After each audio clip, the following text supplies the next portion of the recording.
May, it's a music making month. At least for me it is. So I thought I'd focus the episodes around music production. And as you might already know, last week I was talking about some mistakes you might want to avoid in music production.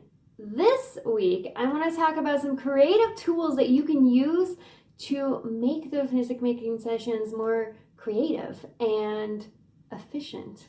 Starting with number one, focus on speed. Yes, sometimes we want to perfect a sound, but it doesn't really work with the rest of our track. So if we focus on speed, say for example, only spending 5 to 10 minutes on each track in our tune, focus on each track within our tune, then at least this way we're constantly moving on to the next thing. So that means not focusing on mixing down, mastering each element, maybe a little bit of EQing, taking out the low end if it's something that's not your kick or your sub bass, but ultimately just making sure that you're getting that particular track accomplished and then moving on to the next. Number two, to make these creative sessions go by more smoothly, you may want to actually already have prepared your own presets and sound packs.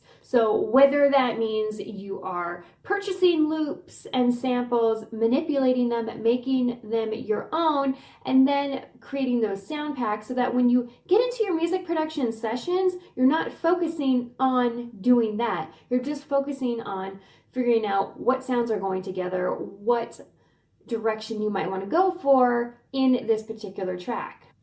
3, purchase drum loops. You can manipulate them to make them your own.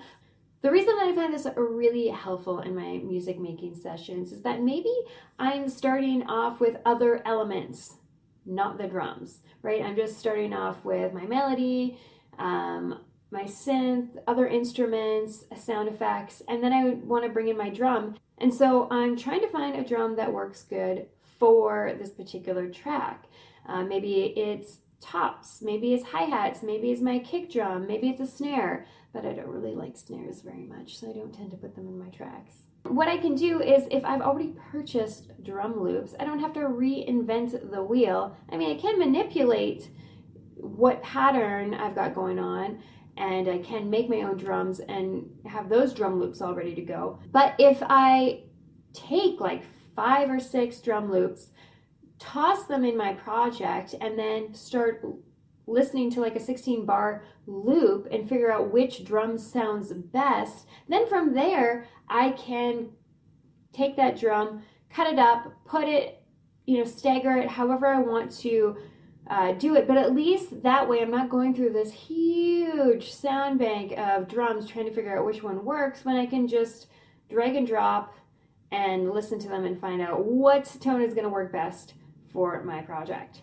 Number 4, manipulate the same instrument. Sometimes we create these amazing sounds in our project, but we cannot make them fit together. So sometimes the best thing that you can do is just take that sound, duplicate it, and then alter it ever so slightly. Sometimes when you're listening to music, that is exactly what you're hearing. You're hearing the same instrument in a different tone, oscillated, maybe there's a bit of reverb, maybe it's been manipulated ever so slightly so it's different but still kind of the same, so it works together with that instrument. I find this process incredibly helpful because, before, when I'd be making music, I would literally be creating different sounds in different synths and completely different presets that I've manipulated, but even though I'm enjoying the sound, I'm finding it's not really going with the other sounds in my track. So in this way, I can very quickly and efficiently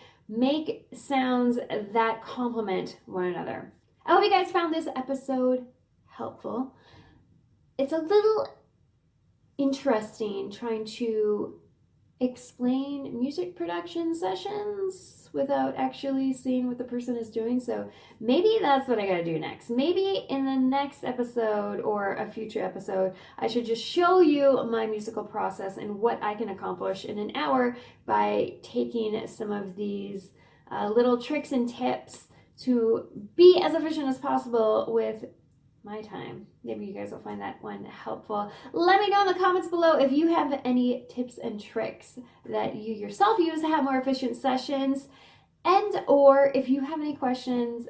If I know, I will try my best to answer them. If I don't know, it'll give me an excuse to research something new, which is always great. Thanks so much. Until next time, don't let no one kill your vibe.